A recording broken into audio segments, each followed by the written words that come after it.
Hello to everybody out there in YouTube land. Today I'm going to be showing you my most recent purchase. I know it's been a while since I made a video. This is my new to me 2003 Mercedes E500. It's a rear wheel drive model, so no 4MATIC.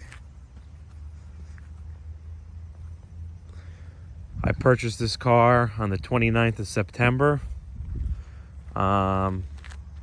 Got it for only $2,200, but there's plenty of reason in why it was that price. Okay, you notice here, oof, broken light, broken Mercedes emblem, scrape here, and broken tail light, and some scrapes on the bumper. I will be getting new tail lights. Right now there's more pressing issues than the tail lights. Did order the new Mercedes emblem for the trunk there because that's driving me crazy. We can see here, uh-oh, that's a donut. Yeah, so it looks like the last owner just aired up the tire, which I knew the tire wasn't great, but they just aired up the tire even though it was, thank you, plane, even though it was, you know, going flat to try and trick me, I guess. Which I already knew that the car had mismatched tires that weren't the right size. I already knew they had to be replaced. So I have a donut on there because it leaked all the way flat. One thing that does not leak is the Airmatic. The Airmatic seems to work properly. I'm not sure if I remember the color of this blue, but it's a very nice blue color. No major accidents reported, clean title. There was 2 minor damage accidents reported, which I assume would be this here, where they kind of bondoed over the bumper, and it's missing a trim piece here, which I ordered. It's missing the marker light, which I will be fixing, and you can see here this headlight has a broken tab and sunk in. So I took the car to my mechanic yesterday, and it has more problems than I originally had thought. This is just going to be a general walk around tour of the car, and I'll go over what my mechanic found and what we're doing to fix it in a later video. This is more of just a cosmetic tour. You could see up here, there's a little bit of a peel on this panel up here for the roof rails, but you know, that's pretty common on a lot of Mercedes. This one in particular has some wear here, some clear coat peel here. Take a look at the interior. It's also blue, very blue. You know, I mean, it's seen a better day. It's definitely not perfect, and it never will be. Back seats are clean. Sorry, I got a hoodie back here. Back seats are clean. Only issue is the headliner is falling a little bit. I don't know if you can see here. It is falling a little bit, not very much, you know, unless someone tall is sitting in the back. When I sit back there, my head does hit. But yeah, the car has 162,000 miles on it.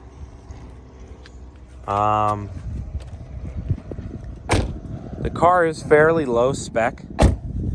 Just about the only thing that it has options wise would be the power trunk, which is currently not opening any more than this, which I'll address that at a later date. But yeah, it does have the power closing trunk that does close, which that's nice. But other than that, it's pretty bare bones. As I'll show you in the interior, it only has a single DIN radio. And it does not have heated, nor cooled, nor massaging seats. So it's very bare bones. But I think it'll clean up nicely. Wash, maybe a wax. The front end, I'm not going to do much with that. Eventually I will change the headlights out for some nice new ones and put that bumper trim in, but for the most part, I think I'm just going to leave it alone. And I will wire, because they cut the wire loom for the marker light, so I will replace you know, the wires and everything, and I will make that work again and look right. But you can see this bumper has seen better days. Unless I ever find one in this color already painted, I think I'm just gonna leave it alone. This car will never be a show car. You know, it's only going to be a driver, you know. And the wood grain, you know, isn't the best, you know, but the seats are in overall like decent condition, I would say. Where was I going with this? You know, it'll never be a show car, but it will, you know, everything should clean up nicely, and it should be a nice daily driver. No broken glass. The sunroof does work. Kind of. It opens and closes. It's a little finicky, but I'll back up and get some more wide view shots. Actually, I could put it in wide angle here. Take you around the car. I'll be going today to get it registered.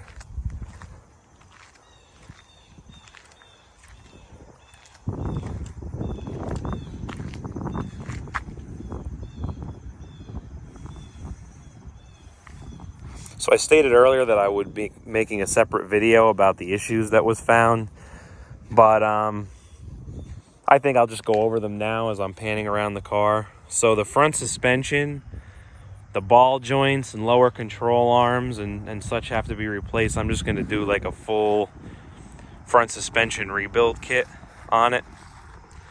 I ordered 4 brand new Hankook tires for it. You know, 4 matching, because these rear tires are not the right size. I'm not sure if the front ones are, but you can see they have 215 45 17s on here. They should be 245 45 17s. So that's what I ordered for all around the car. He did find a cracked wheel, but the tire is not leaking on the driver's side front. So I will be replacing the wheel at some point with an eBay special, you know, the OEM wheel. But for right now, it will suffice. The biggest issue that I will say that the car has right now is the catalytic converter is actually broken, and that's going to be pretty costly. It's going to run, I believe, about $600 plus labor for the new one. I was not aware of that. I was aware of an exhaust leak, but I was not aware it was the cat. It did have a check engine light, but that was coming back to an O2 sensor. So at this time, I will fire it up. I'll show you guys under the hood, and we could see it run. You know, you could hear it and everything. So it does have a malfunction for low coolant because a coolant line did blow for me, but I already replaced it. So you could see here right now, 161,972 miles.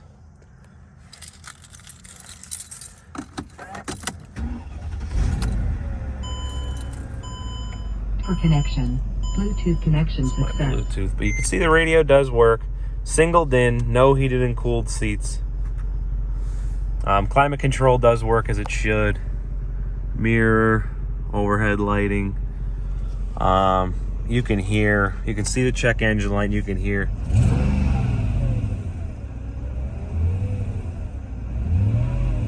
You can hear it's not running its best.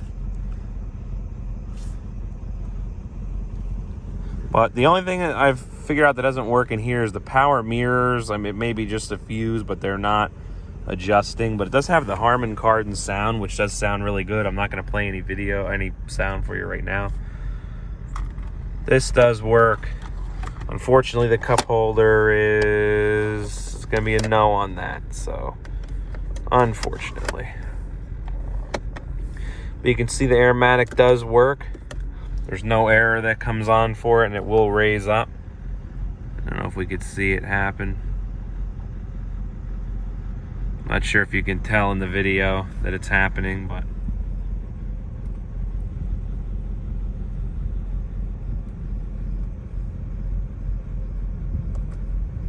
let it back down now. You can tell it, you can hear maybe the vibration. So you can tell it's not running its best. It has to be because of that catalytic converter, and maybe the O2 sensor really is bad, but I think that has to come down to the broken cat. You can hear if I put you in here by the wheel. That's because of the catalytic converter that's broken. Let's see if I can open this hood up one-handed here. You can see though, the engine is running smooth. You know, there's no crazy vibration. I did replace this coolant line right here that broke. That was only about $30. You can see it did come free with free tape. I will be ordering new ones of these once the more major issues have been taken care of. But you can see this broken headlight here.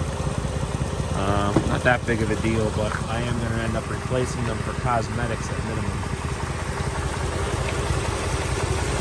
You can see everything seems to run like the top. The alternator doesn't look for. Just that annoying ticking coming from the catalytic converter. I think that this car will clean up nicely. Like I said, 162,000 miles. That's not bad for any 500 series Mercedes, you know. Anything with these V8s, the 430s, 500s, even the 55s, you know, they're pretty stout. I should be able to have this car back to its former glory. It's according to Blue Book value, this car should be worth $4,900, which I don't think even fixed I'll ever get that for it. Just because of, you know, it's not, you know, in the best cosmetic condition. But, you know, we'll see what I can end up getting if I do decide to sell it. But like I said, only having $2,200 into it, that leaves a lot of room for repairs.